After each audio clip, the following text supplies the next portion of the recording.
want to say on behalf of the Edward M. Kennedy Institute, we did watch a portion of the earlier segments today, and the questions asked by this audience were really, really thoughtful and impressive. So I just wanted to give you all a round of applause for your work, because it's really, really impressive. The Edward M. Kennedy Institute, which I will from this point forward say EMK because it is shorter and easier to say, the EMK works every single day with students just like you to talk about major pieces of legislation and historical pieces of legislation and civic discourse in general. And I think I'm pretty confident in saying, and I'm sure my colleagues will agree, that some of the discourse in this room today is some of the best stuff we've seen in the 2 years we've been doing this. So really, really impressive. The Edward M. Kennedy Institute, EMK Institute, has been open for 2 years, today actually. And in the past 2 years, we have had thousands, tens of thousands of students your age and below and above come through our doors in Boston to learn about civic education, to learn about civic discourse, to learn about how they can be involved in their governments and in their communities, and how the legislative system works in our federalist government. Now, we've developed a number of different tools to teach people how these things work. The most prominent of them is a program called the Senate Emergent module, which is a 2.5-hour program where we build a piece of legislation from scratch. I would assume that you're a bit tired and 2.5 hours of legislation building might be a bit too much for you today. Is that correct? That lady right there is like, no, let's do this. Let's build 2.5 hours. We'll do 10, no problem. And I understand, but it also requires a number of tablet devices, and we usually do it in a full-scale replica of the Senate chamber in our institute up in Boston.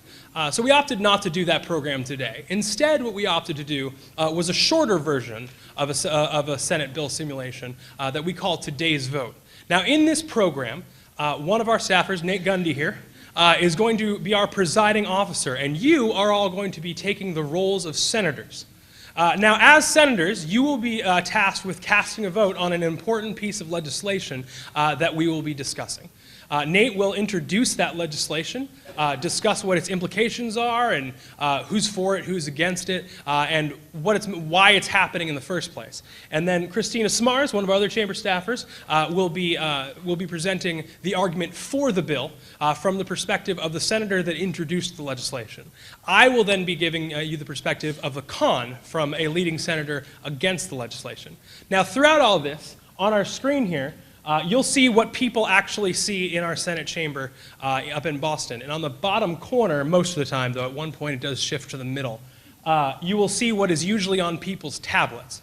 This information is not necessary for you to take part in this program, but it is helpful for you to get the fuller experience. But don't feel like if you can't make out a word or something on the screen like you're missing something huge. We will definitely cover all that stuff throughout the program, but just wanted to let you know what you're looking at. Now, the legislation that we're dealing with today is called the Bridge Act. Nate is going to explain that in detail, but the Bridge Act, just generally, it's important to know, it deals with immigration policy in the United States. Now, as senators, after you hear us make speeches for and against this bill, as well as a general overview, we will open the floor to you, and you will be given the opportunity to voice your opinion for or against this bill, or just in reaction to the bill, from the perspective of a legislator. We'd like you to take on a perspective that you're comfortable with. So if you're, for example, sir, right in the corner here, where are you from? Great, so you're from Florida. So if you want to be a senator from Florida, then speak as a senator from Florida and consider the constituents and how they'd be impacted by this piece of legislation. However, if you decide today you want to be a senator from Connecticut or California, I wouldn't recommend Connecticut right now, it's really cold up there, but if you want to be from somewhere else, you can, if you want to take on that perspective. Just consider the implications that you think this legislation will have on the constituents that you represent. Now, without further ado, I do want to turn this program over to our Vice President. And so, without further ado, Presiding Officer and Vice President, Nate Gundy. Thank you very much.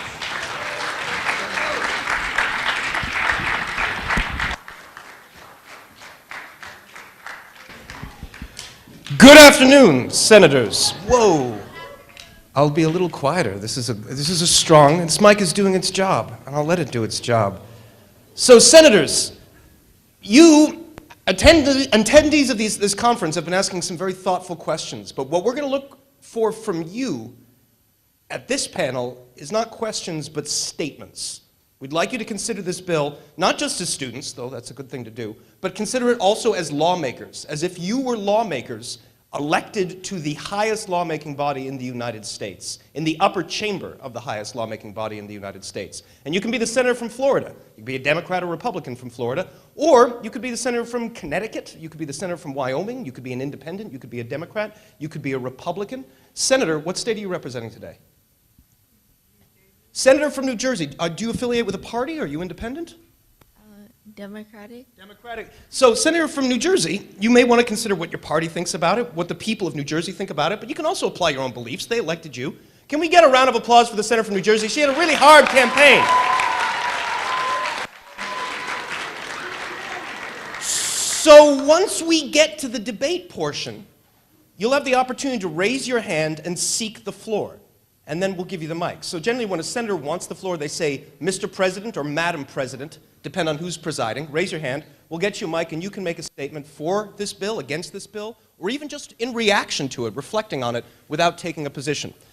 I'll take on the role of the presiding officer, which means I'm just another senator, just like you, just another member of the highest lawmaking body in the land. Who's the president of the Senate? Does anyone know? That real president of the Senate? He just broke a typo. Yes, Senator. The vice president. Senator, what state are you representing today?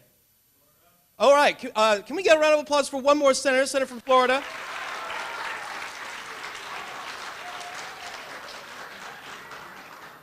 The senator from Florida clearly knows his Article 1, Section 3 of the Constitution, which says the vice president shall be president of the Senate. But usually, it's just another senator here substituting for the vice president. I'll be our presiding officer. And if the senator from Arkansas wouldn't mind seeing how to get this to advance the screens, we can get going. So the presiding officer is just there as a sub. The presiding officer is usually a less experienced senator given an opportunity to enforce the rules of the Senate, and then they become better at using the rules of the Senate for their own agenda as well. So I'll be a less experienced senator propped up here just to enforce the rules. One thing a presiding officer would not do, which I'm going to do today, break with tradition, is I'm going to describe the bill and talk about it. While you're presiding, generally you don't get to make statements for the bill, against the bill, or about the bill. But since you're all just now in your first 2 minutes of office, hopefully it'll be helpful if I provide a little bit of information on the Bridge Act. So, the United States has, of course, been a nation of immigrants since its earliest days. But immigration policy, or the collection of laws that control who can enter the United States, who can live in the United States, who can work in the United States, and under what terms, that has changed dramatically over the centuries as the country's circumstances have changed and as its leadership has changed.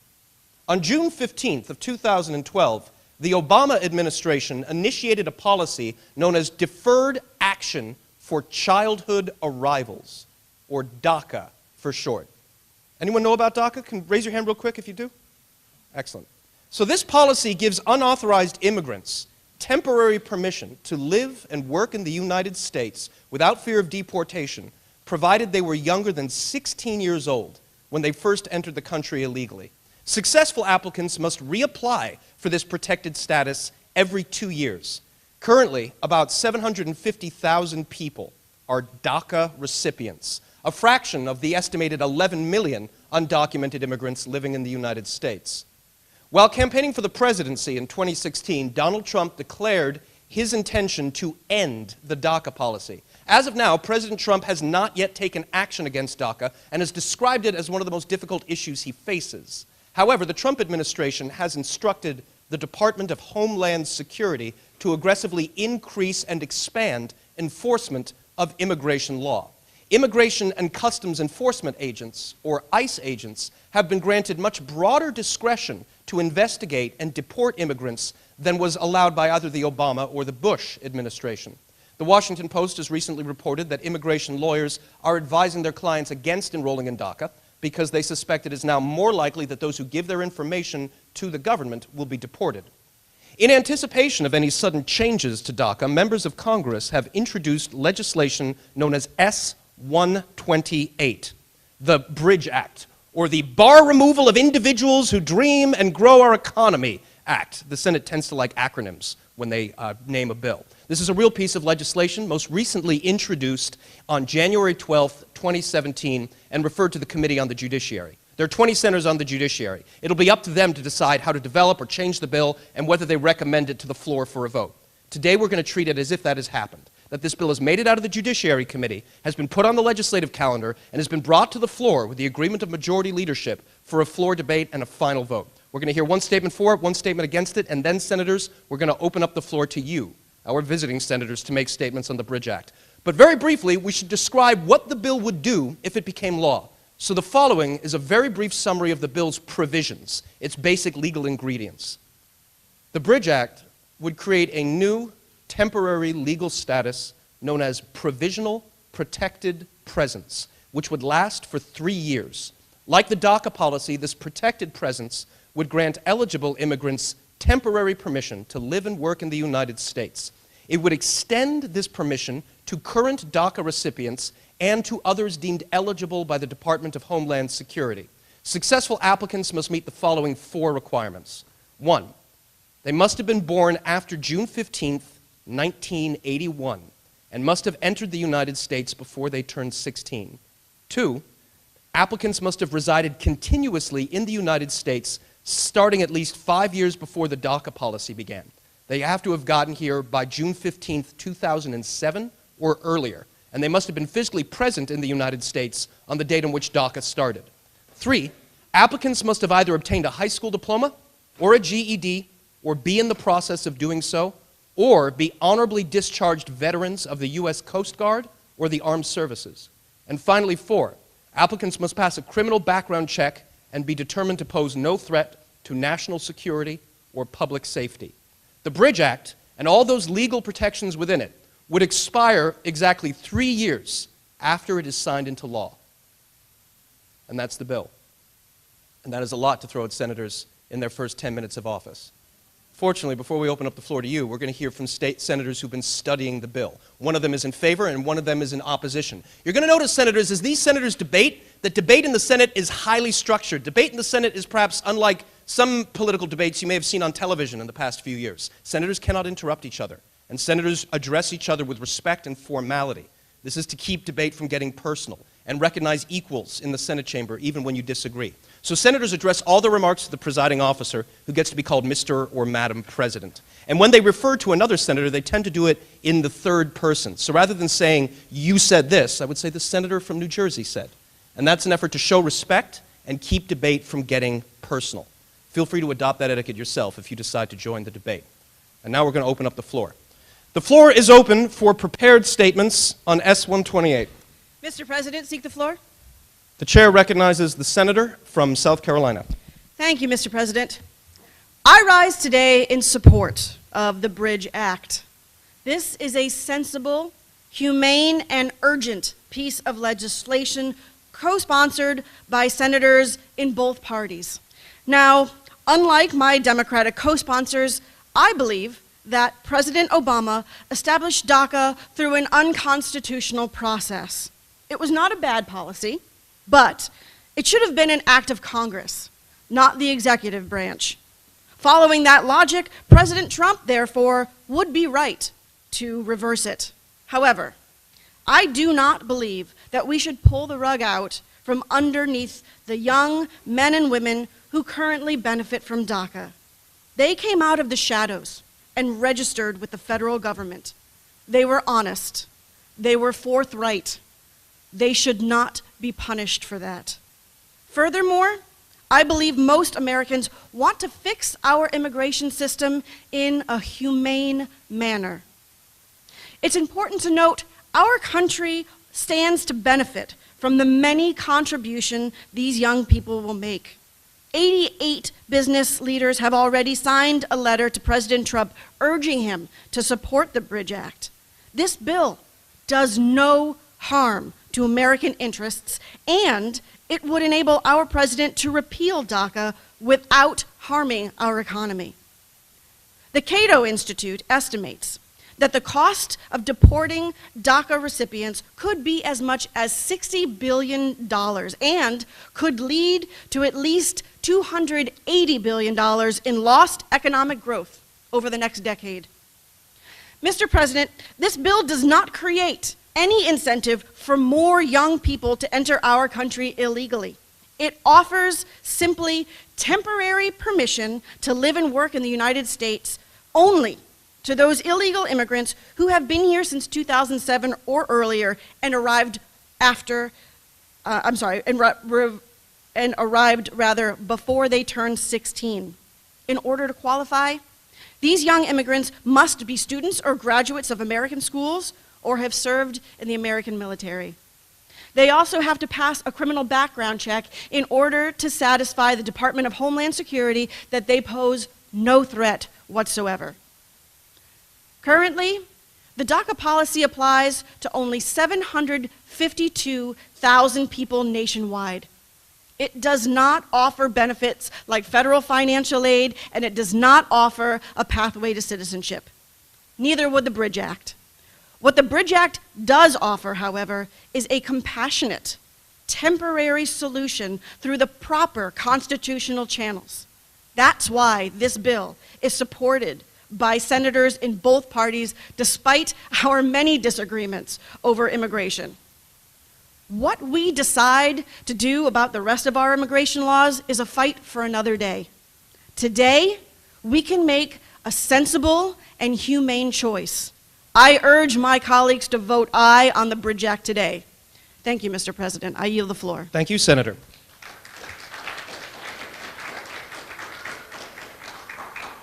The floor remains open for prepared statements on S-128. Mr. President, seek the floor. The chair recognizes the senator from Arkansas. Thank you, Mr. President. Mr. President, I rise in opposition to the Bridge Act. I agree with my colleague from South Carolina that DACA was created through an unconstitutional process. Unlike my colleague, however, I believe that DACA is also a harmful policy. Constitutionally implemented or not, it rewards illegal immigration. Supporters of DACA insisted, when it began, that this was going to be a temporary fix. 5 years later, they're asking us to prolong this temporary fix and give it constitutional authority in the form of the Bridge Act.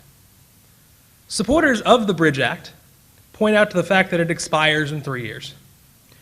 It too, supposedly, is a temporary fix. We've heard this before.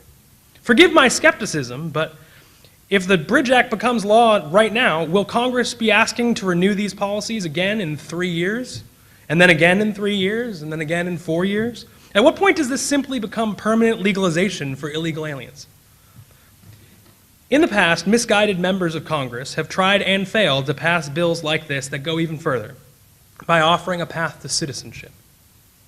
My colleague from South Carolina supported such legislation in the past, which makes me worry that permanent legalization is indeed the ultimate goal of this temporary fix. All that said, those of us who seek saner immigration policy might be willing to support a bill like this if strong reforms were offered in return. Some have suggested it would be acceptable to continue protections for DACA recipients in exchange for reducing a number of work visas our country issues every year. The last election demonstrated that we have a clear mandate, not only to stop illegal immigration, but also to finally cut this decades-long flood of legal, low-skilled immigrant workers that hurt the American working class. Wages for Americans with only high school diplomas have declined by 2% since the late 70s. For those who didn't finish high school, they have declined by nearly 20%. Mass immigration accelerates these trends by increasing the supply of low-skilled workers. We owe it to the American workers to address this problem before we pass something like the Bridge Act. There is also the issue of border security. Congress should not pass the bill that rewards illegal immigration until we've taken steps to help fund the President's efforts to better secure our southern border.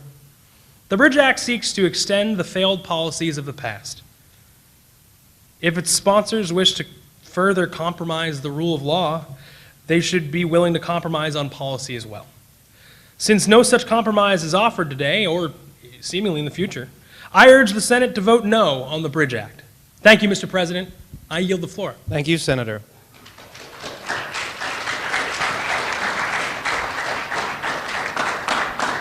So now you've heard a statement for the bill and you've heard a statement against the bill. You may have a clear idea of how you would like to vote. But certainly, those aren't the only statements that can be made on the Bridge Act. For one thing, we have provided statements here from 2 Republican senators who disagree on the legislation. And we're rather hoping we haven't exhausted debate just yet, because we've now arrived at what for us is the best part of our programs that we do most days at the Edward M. Kennedy Institute, because this is the part that's different every time. Yeah. Unless no one says anything, and then it's the same sad silence. But that usually doesn't happen. So, senators, we'd now like to open up the floor to you to make statements for the bill, against the bill, or even just about the bill. You're approaching this not necessarily as yourselves, although you are welcome to, and I would recommend, as my colleague said, taking a position that you feel comfortable with. So at this point, we'd like to hear any statements. This is terribly unfair. In the real Senate, your staff would help you write your statements. And there were periods in the Senate's past where senators waited years into their first term before making a statement on the bill. Some of Senator Kennedy's colleagues in the 60s considered him relatively impertinent because he only waited 17 months. We'd like you to do it after 20 minutes with no preparation. So would any senators be brave enough and gracious enough to offer us words for, against, or about the Bridge Act? Raise your hand, we'll get you a mic.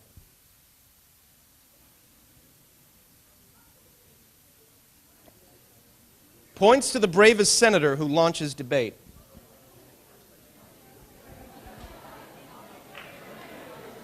All right, we got one back here. Chair recognizes the senator from the great state up. So we were going to come with you to the mic, but yeah. So senators often actually give their statements from their desks. But you can, right there is great. Now you're among peers, and you can, give the floor. Senator, what state are you from?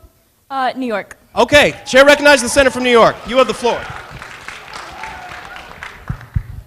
I am an affirmation of this bill because the Bridge Act is a humane act that allows children coming from illegal children coming to the United States for better opportunities to have better opportunities. They have left their home behind for a reason because they don't get the same opportunities where they live. There are children who are coming in who are under 16 who had no choice in the matter. With our efforts being made right now, our southern border is becoming more secure. We have more guards at the moment, and we are building a wall around our southern border. We are at the most security we've ever had at our border, and we also have the most technological advances of any other country. We should allow everyone to have these opportunities. Thank you. All right, whether you agree or disagree, round of applause for the senator from New York. Senator from New York affirms the bill.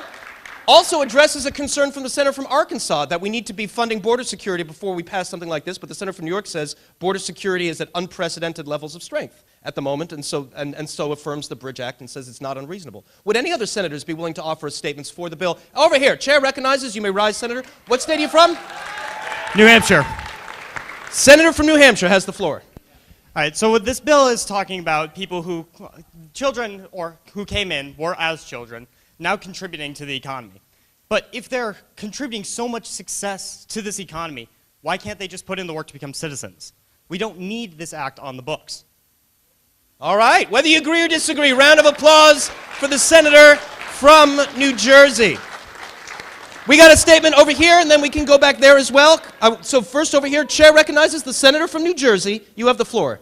I see what you're saying about how, like, they should just be citizens, but if they're coming in, like, they're not they're under the age of 16, then they don't really, like, know what they're doing. They have to be in America for a long enough time to be able to want to be a citizen, I guess.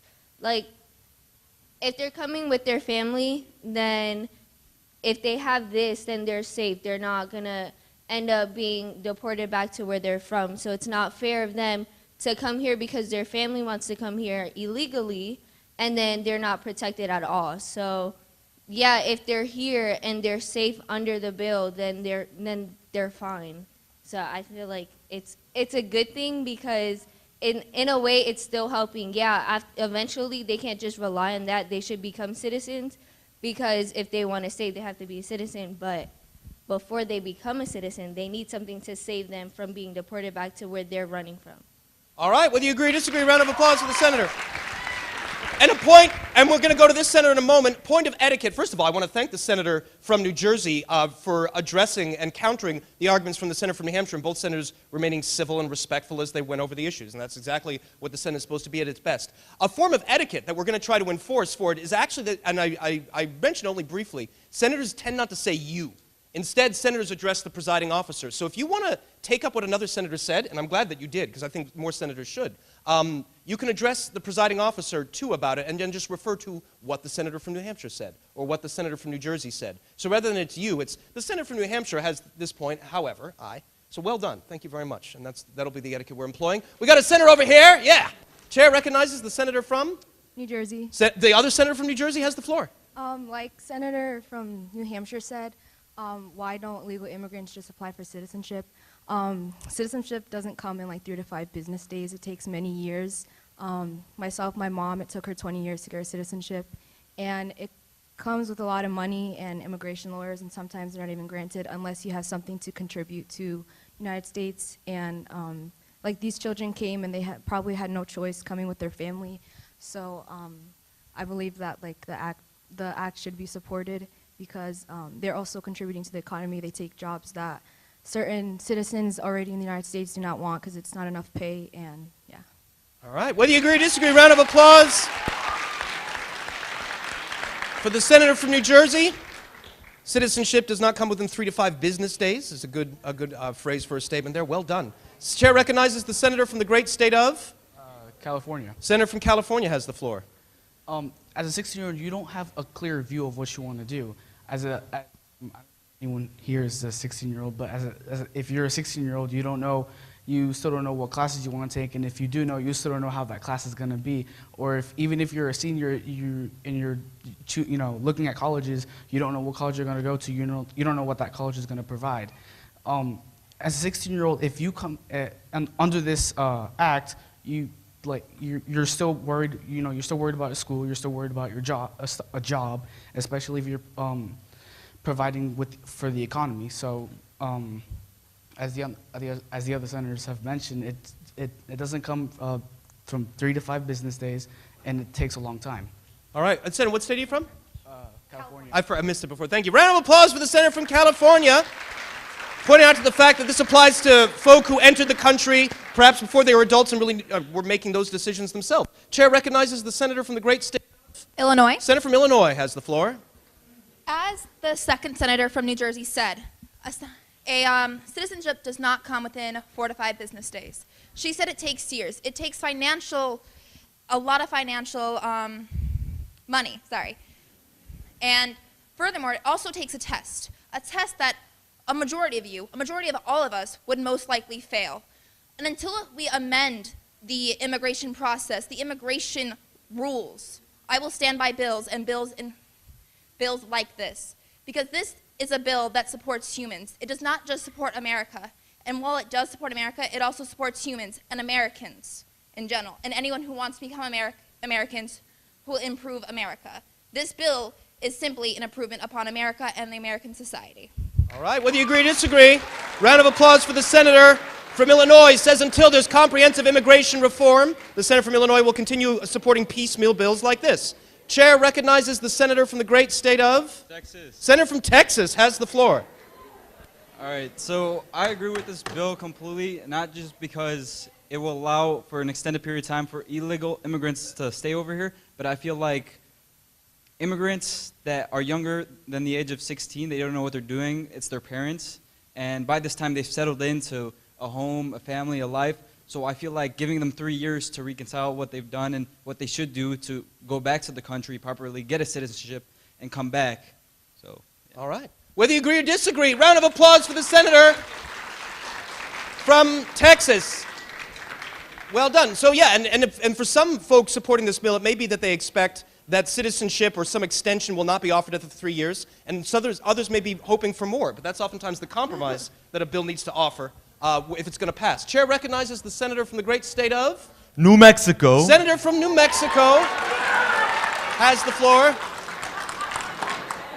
Now you see, one of the misconceptions my fellow senators have been having about this bill is that the people that are being addressed here have already been here for 10 years.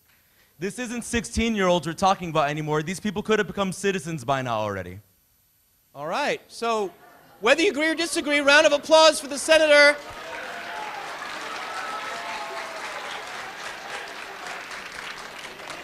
From New Mexico. If I want to hear more statements, but someone will have to let me know when we need to wrap up as well. We got the time. All right. Would any other senators be willing to offer us statements? For the chair recognizes the senator from Idaho. Senator from Idaho has the floor. I agree with the senator from Texas, but instead of funding this bill, we should instead fund all the illegal immigrants that are here into becoming citizens already, because they're here looking for freedom. So why would we deny them freedom? Sure. All right, whether you agree or disagree, round of applause for the senator here. Would like to go further, would like to offer citizenship to undocumented immigrants. We're going to get to more statements. There's one thing I should mention, is that absent an act of Congress or an uncontested executive order from the president, the DACA recipients are not eligible for citizenship except in very limited cases. If they have an immediate family member who's a citizen and they go through a process where they leave the country and re-enter illegally, working with the Department of Homeland Security, they may be able to be put on a pathway to citizenship. But unless they have those qualifications, just for the purposes of the debate here, DACA recipients, absent an act of Congress, do not have eligibility for a citizenship pathway. Chair recognizes the senator from the great state of? Kansas. Senator from Kansas has the floor. While it is a really big opportunity to come to this country at such a young age, they're coming from foreign countries, so they really wouldn't be able to really speak the language. And I personally have gone through the process of citizenship. And first you have to go through the process of residency. And the process of citizenship costs money, and you have to go through this test, which is really difficult. I've seen my parents really struggle to go through it, so it's a pretty difficult thing, and I don't think a lot of people would be able to do it. All right, whether you agree or disagree, round of applause for the senator from Kansas. And indeed, currently DACA recipients or recipients from the Bridge Act protections are neither full lawful residents nor citizens. Chair recognizes the senator from the great state of? Florida. Senator from Florida has the floor. I hear my colleagues as they say about the Bridge Act and how they either agree or disagree. However, in the state of Florida, we have one of the highest immigration rates, and we have a low graduation rate, 5% below the U.S. national average. So this act promoting immigrants to come into Florida, for my state at least, to come in here and actually attempt to graduate from high school and better themselves, it could cause a chain reaction, because as others around them see that they're trying hard to be able to better themselves, then other people will try hard to better themselves. And this could end up going nationwide. All right. Round of applause for the senator. Thinks this could inspire American students as well. Chair recognizes the senator from the great state of? Maine. Senator from Maine has the floor. All right.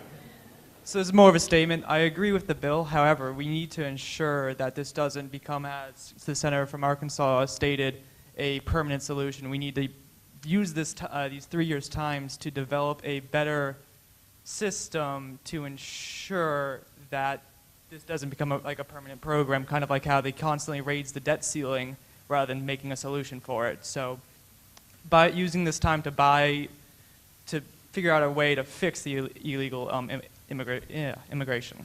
All right. Whether you agree or disagree, round of applause for the senator here. Doesn't want to kick the can down the road further. We have a senator up here. We'll go over here, and then we'll check down here. Chair recognizes the senator from? Nevada. Senator from Nevada has the floor. Gavel. I would disagree with this bill. A lot of Americans, as was stated before, the wages for Americans who only have a high school diploma is very low. And so by bringing in, encouraging immigrants to come into this country, we are diluting the workforce and making it so that there's a larger supply of workers, and so they are all paid less, overall decreasing the quality of life for all Americans rather than a select group of people who came here illegally.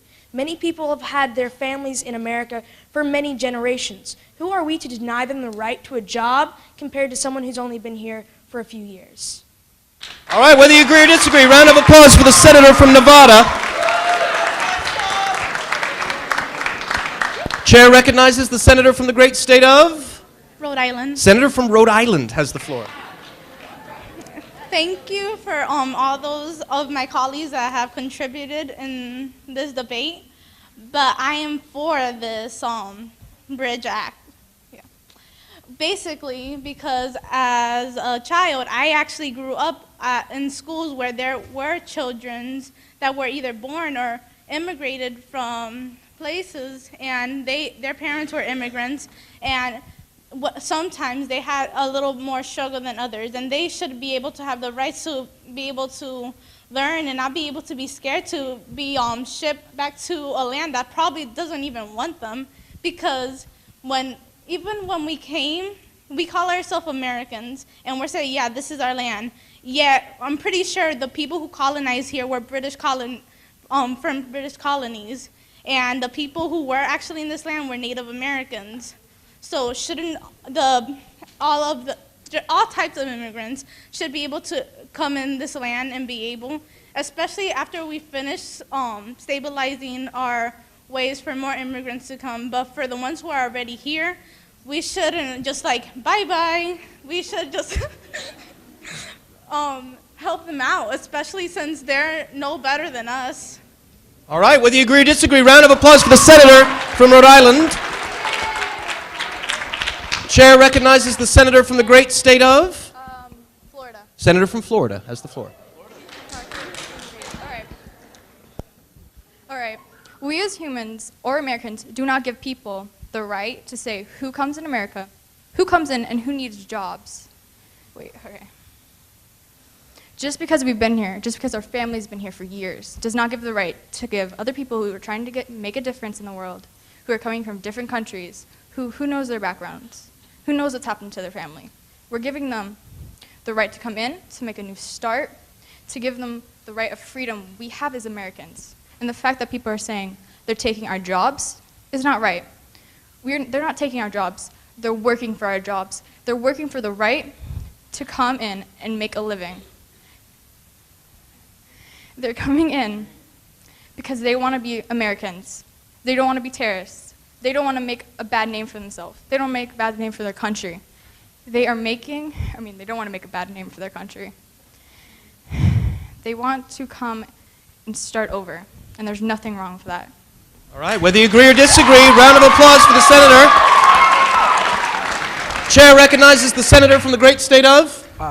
Rhode Island. Senator from Rhode Island has the floor. So according to the senator from New Mexico, some of these immigrants have been here for 10 years and haven't done anything to become legal citizens. And I recognize that this is true, yet the reason they haven't tried to become legal citizens is due to the fear of deportation.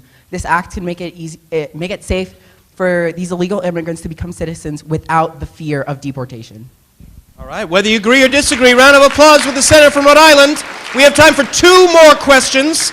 We can go over here and then over there. Chair recognizes anyone over on this section here. Chair recognizes the senator from the great state of? Georgia. Senator from Georgia has the floor.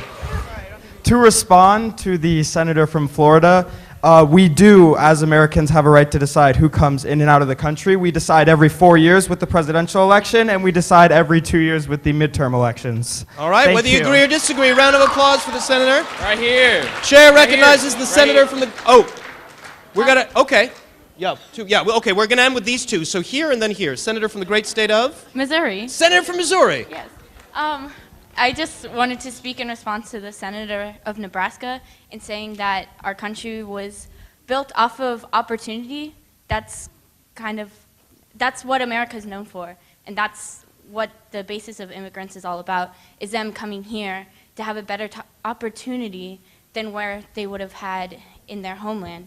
So saying that they don't deserve the jobs, I think is unfair, because if they're working for the jobs harder than Americans, then I think that they deserve that, because that's what they're coming here for, opportunity and for a better life, and they're building it for themselves. All right. Whether you agree or disagree, round of applause for the senator from Missouri. Last statement, I'm afraid. I could do this all afternoon. Chair recognizes the senator from the great state of? Alabama. Senator from Alabama has the floor. All right. My statement is I disagree with the bill, or whatever it's called, because hold on. Illegal immigration is very dangerous, and yes, that is my statement. All right. Round of applause for the senator from Alabama. Yeah, we got to move to a vote. In the words of a famous showman, we got to leave them wanting more, senators. We'd love to hear from more of you, but at this point, for purposes of time, and we'd love to talk after because we're still at this conference, we have to move to a vote. Now, there are a couple things to consider before we vote. I'm going to have my colleagues become legislative clerks now, and they're going to take a vote from hands once we open up the floor. Few things to consider. One, once again, the provisions of this bill. What this bill proposes to do is extend protected provisional presence, protection from deportation, and authorization to work to those who entered the country illegally before they turned 16 and have been here since either before 2007 or before June 15th, 2007. So roughly 10 years or more.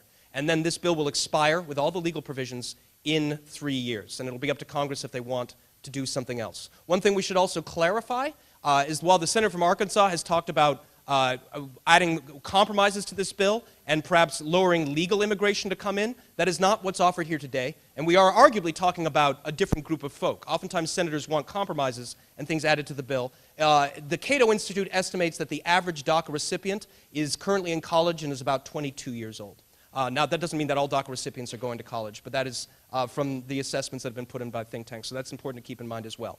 You also want to keep in mind what your party thinks about it. We saw Republicans disagree, but you may feel pressure from leaders within your party to vote one way or the other. You don't have to vote with your party, but they do help fund your campaigns. They will decide how much they want to help you in your next election, and presumably you join them because you agree more with their platform. That said, your most basic constituency is the people of your state.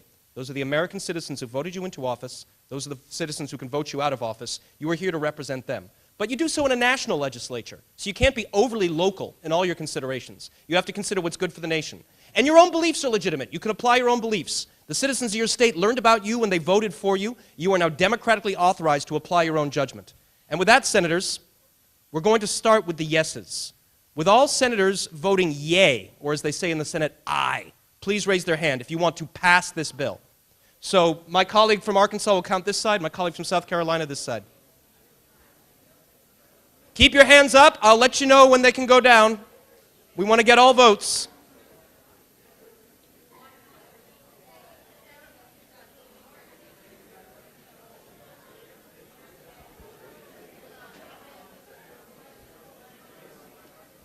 Keep them up. We want to get an accurate count of all senators' votes.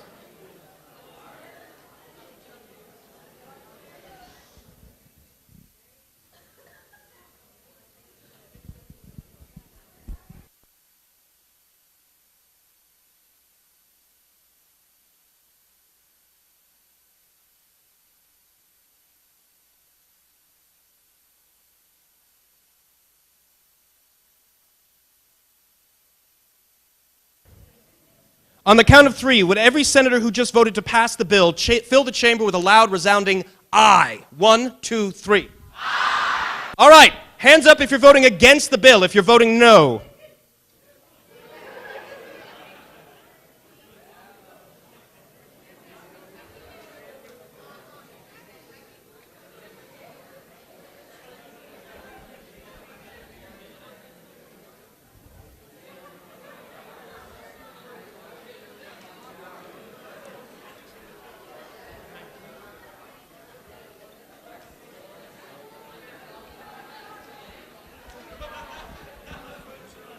Okay, 22.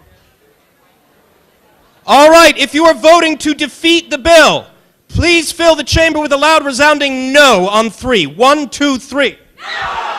All right.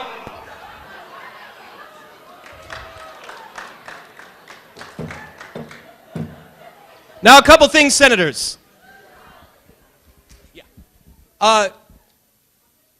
Generally speaking, when senators deliver their votes, they don't do it by hand. They deliver it to the legislative clerk up at the rostrum of the Senate chamber. And even a thumbs up or a thumbs down can be counted as a yay or nay vote. They tend not to say yay or nay because yay or nay rhyme. So aye or no is how you pronounce it if you don't want your votes to be misheard.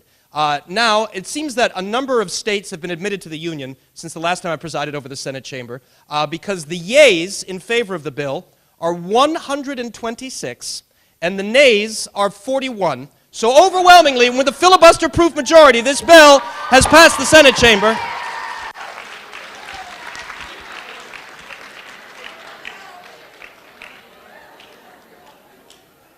Now, Senators, congratulations. This is a momentous achievement.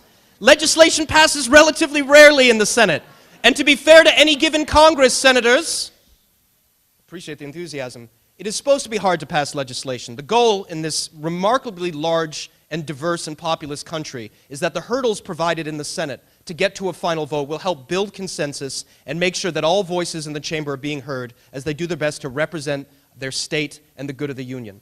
Now, just because the bill passes the Senate doesn't mean it's law. They have to pass the House of Representatives as well. Passes in even slightly different fashion in the House. You have to meet in conference committee and come up with a new compromise bill, and then both sides have to pass that before it goes those chambers before it goes to the president's desk. Senators, we're just going to wrap up with some very brief polling, which I'm going to recommend not putting on the screen because of the way it rounded up there. National polls are really just a sample of the country. They're usually about 1,000 people who make up a representative demographic sample of the same backgrounds of the voting population. Shortly after the presidential election, the Global Strategies Group asked a representative sample of the country if they wanted the new president to end Daca. 58% said definitively no, and only 28% said definitively yes, they wanted the president to end Daca. The rest expressed uncertainty. Now, that's just one poll, and if you find yourself disagreeing, that's fine. And if you voted against this bill, you're going to be, if you end up in lawmaking, you're going to be on the losing side of a number of votes, and that's okay too. It's not your job to vote with the winning side, but ultimately to represent what you think is best for your party and your state, and especially your state and the nation, and to vote accordingly. Guys, this was excellent discourse today. Thank you very much for your enthusiasm and your eloquence. Give yourselves one more round of applause. Session's adjourned.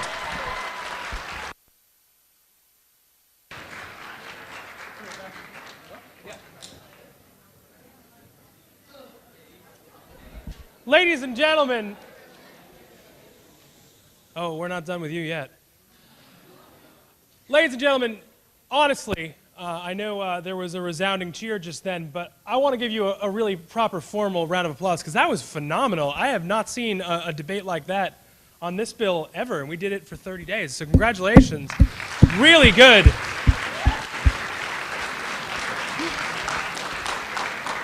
At the Edward M. Kennedy Institute for the United States Senate, one of our main focuses is trying to help prepare younger people for their responsibilities in civic life, to understand the legislative process and to engage in the legislative process.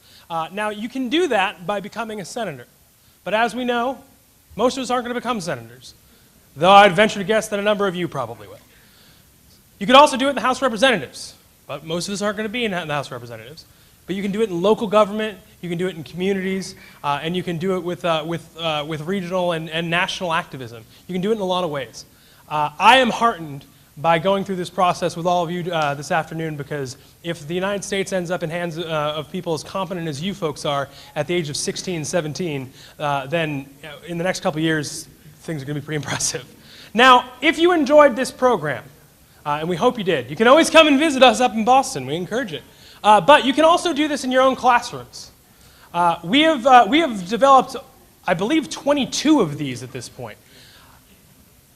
They will soon be available on our website. However, we've packaged one of them on reauthorization of use of force in Iraq. And it is available, as well as the speeches that you just saw here today, on this website right here, emkinstitute.org/resources/UCF. And that is available for download. You can bring it to your classrooms with you. You can encourage your teachers to download it. And every month, you can do a totally new debate in your classrooms just like this and figure out how to debate each other on important issues that are relevant and being considered in the Senate in that month. So again, congratulations. Thank you so much for your time and for participating in this program. And we look forward to seeing you in Washington and in your capitals and states all over America. Thank you so much.